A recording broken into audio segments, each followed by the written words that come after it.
I live in Jersey City, just outside of New York, and here it hit in a catastrophic way.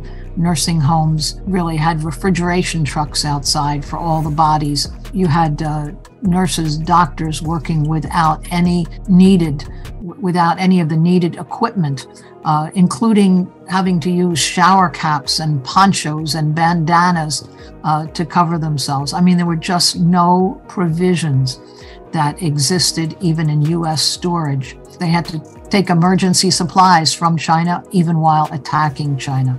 So we were gathering this material, connecting with each other, trying to produce it and get it out to as many people as possible. And this became the basis of our book, Capitalism on a Ventilator: The Impact of COVID-19 in China and the U.S., where we made this comparison of what public health means, even in a country far less developed, without the wealth that the United States has, was able to do more for its population than here in the center of the U.S., in the most modern cities. Capitalism on a Ventilator, a book co-edited by Lee Siu Hin and Sarah Flounders, is an anthropological reflection from 36 writers from around the world, including Margaret Flowers. The book was written between March to July of 2020, when the full impacts of the COVID pandemic hit the US and when people were actively asking questions and looking for answers. The book was published in September 2020, but Amazon quickly banned the book from their website within 2 weeks. When the book came out, it was, we initially tried to produce it through Amazon. They literally banned it. They wanted the title changed. Capitalism on a Ventilator wasn't suitable, and the content of the articles changed. We refused to do that, and we went ahead and published it ourselves.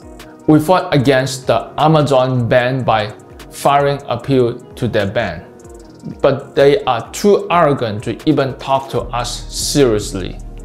We organized several press releases and webinars to denounce Amazon's ban on our book, but no US media, not even left progressive media, cover our story. 没办法，我们只能够是自己筹款，找商业的这种媒体公关公司帮我们在网上推广我们的书。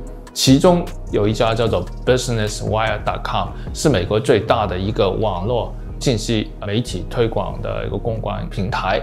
但是当他看到我这个稿以后呢，不单止没有帮我们去推广，他立刻就把我的账号给封了，而且没有解释任何理由，知道吗？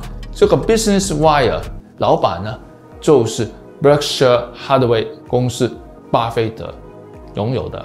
6 months passing, we thought there's no way we can beat the Amazon.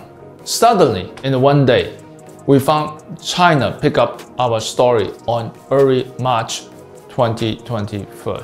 The China Daily and the Global Times. Both are English newspaper in China, very big one. Within 24 hours after the story was published in China, I found our book was reinstated into Amazon website. Yay! And we finally won. 通过这一次，在中国有人报道我们这本书，从报纸到电视，我们甚至还有电视讲了我们的事情。我们终于有机会在中国有人知道我们出版了这本书，然后有中国出版社主动找我们翻译成中文版，在2022年初出版中文版。Now, 2.5 years later, Amazon does carry the book because it's really now dated. It's dealing with older figures and a different time, and it's no longer the threat. But to them at that time, they were producing countless books with really scurrilous conspiracy theories, blame China theories, and ineffective treatments that all were at great expense. That's the kind of book they were interested in, not as political and social controversy over, not a contribution to public health. On late November 2022, due to the pressure from social and economic sectors of the society against dynamic zero COVID, the Chinese government announced to scale back the strict health policy, begin optimizing precise COVID prevention and control measures, issued the 920 rules, the list of 20 new COVID health rules, and added another 10 new ones in early December. It dropped contact tracking, lockdown, makeshift hospitals, and mass testing, shifting the anti-pandemic responsibility from the government to the individual. From January the 8th, 2023, China further downgraded the COVID management from Class A to Class B, no longer considering it a health threat and lifting all international travel restrictions for foreign travelers. But China's Freedom Day didn't happen. Instead, massive outbreaks quickly occurred across the country.